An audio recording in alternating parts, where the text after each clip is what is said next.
Thanks for joining us on the Writer Guy. Today I'm going to go over crutch words. And no, I don't mean that crutch. No, go. Oh, go, go. I'm about to stop this guy. Yo, can you stop? I mean crutch in that the words that we use on a daily basis that don't really add much to the sentence. They're words that are they're correct grammar, but they have a tendency of making the sentences long, unnecessary long. So if you're writing a long book, not only will it seem longer when you're writing it, but when you're reading it, it will also seem longer. This could detract from any good story you might be writing. So some of the words we're going to go over are nearly and almost. Very is a word that it really should be taken out of the English language, in my opinion. Another crutch word is then. Then. Now watch this. You do right control and then F, and it comes up to navigation. You'll see a navigation bar on the left hand side. Then you type in the word you want to look up. I already typed it in, but I'll do it again. Then, and it'll pop straight up. Now, let's go over this sentence with the word then in it. So, she then fought with the waiter as he attempted to clean it up. Now, let's take away then and see just how much we lose from the sentence. She fought with the waiter as he attempted to clean it up. You've removed an unnecessary word in the sentence. Now I'm going to go to the next one, the next sentence. She smiled meekly and then was soon called back to the kitchen. Now let's take then out again.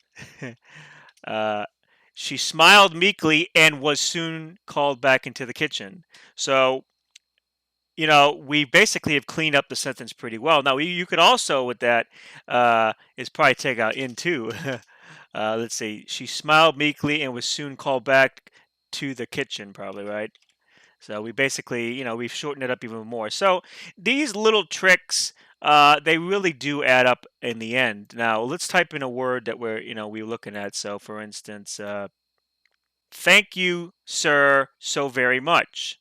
Okay, what does it become when you take very out? Thank you, sir, so much. And really, you could just do thank you, sir. So I wrote this book probably around 5 years ago. So my English has gotten a little better since then. Let's go one more.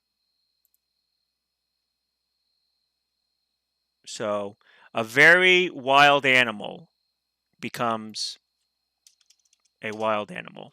So there is no, you understand, it basically, it shortens the sentences when you take these words out, but you don't lose any meaning. Let's try this one. Germans put these people down quickly to prevent others from causing a riot. Um,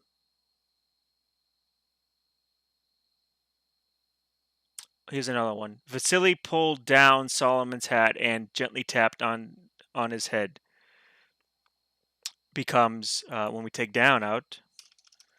Vasily pulled Solomon's hat. So basically, down is a word that really it's just kind of like very, where you can essentially eliminate it from the English language, unless you're saying using it as a directional word. Now let me use it one more time. So let's go down again.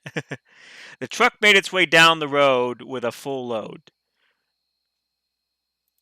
You know, um, you probably need that one in there. So that's one that could be still left alone. Let's try the next one.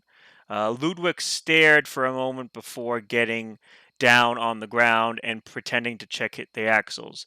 Now we take down out. If you take down out there, it's literally like you've basically taken nothing away. Or in other words, the word down adds nothing to the sentence. I'll read it.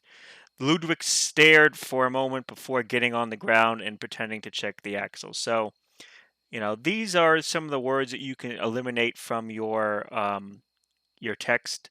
I'm going to post the link. This is just one example, and these aren't the only ones. You could probably find 100 crutch words that you don't really need, but these are just some of the condensed ones that most people use. Anyway, thanks for watching the Writer Guy, and I hope that you found this video useful. Thank you.